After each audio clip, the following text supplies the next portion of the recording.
Good morning, welcome to Family Math number 121b. Family Math number 121b. This is our second movie about, we're going to try to understand a four-dimensional sphere. Cool. And what I thought we would do today in our step toward understanding it is understand cubes and squares, because they're just a tiny little bit easier. Yeah. Okay? So do you remember what a zero-dimensional thing is? It's a point. Just one point. Okay, so this is zero dimension. Okay, and one dimension is what? A line. A line. Okay, one dimension is a line. It's a bunch of points. It's a point that goes that way. Right, so we can think of it as just starting off with a point. So we have our zoom tool set to help us understand this. We can think of it as a point just sort of sliding along. Yeah. Okay? And yesterday, remember, we talked about a one-dimensional circle has a boundary with just 2 points, and then we look at the inside. And when we talk about a line, we talk about length. Yeah. Okay? Now, what is a two-dimensional? It's a square. Would be a square. A two-dimensional shape could be a square, and I'll have to draw it just slightly smaller. Okay, just to fit it on. It's lines that go up. It's lines, and you can think of this, right, as taking a line and moving it up. And moving it up to form a square. Yeah. Okay, now, when we talked about circles, we had a zero-dimensional circle was just a point. Yep. One-dimensional one was One-dimensional circle a line. A two-dimensional was a line. Now, a two-dimensional circle we made by having different shaped lines come together. Yeah. So here was a line, a small one, a larger one. The biggest one would be right across the middle, right?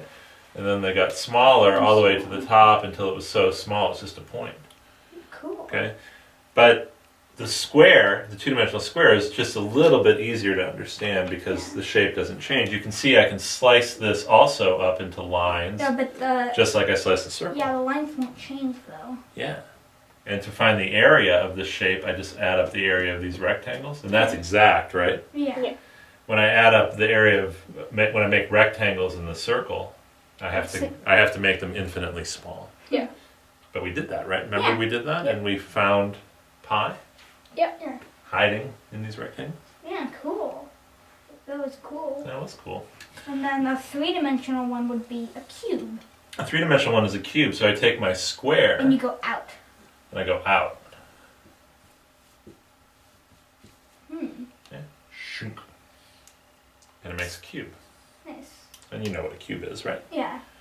Okay. And then we did the same thing with a circle. We could pull it out. Yeah, and we made discs. We made discs. So this time you can slice into little.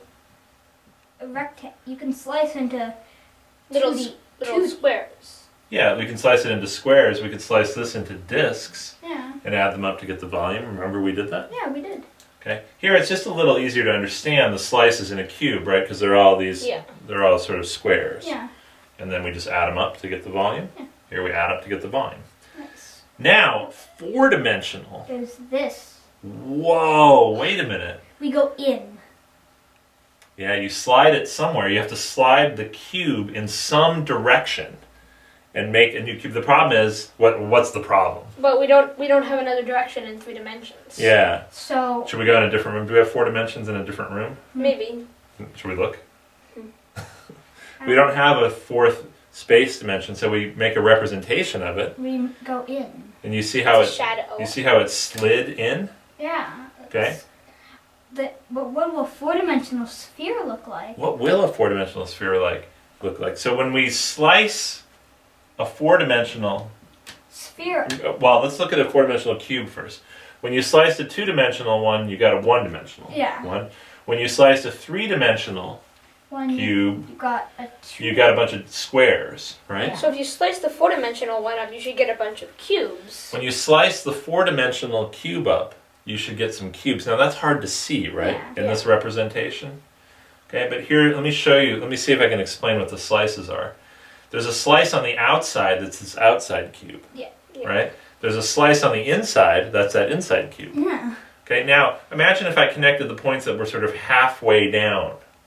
And how we're sliding it. What would I get? You get another, half as big cube. Yeah, we would get another cube. I don't know if it would be half as big, but it would be somewhere in between the sizes. Yeah. Yeah, you Right? could just keep going infinitely in. Yeah. So you can sort of see the slices here, right? The four-dimensional sphere, remember yesterday, what did we talk about what those slices are going to look like?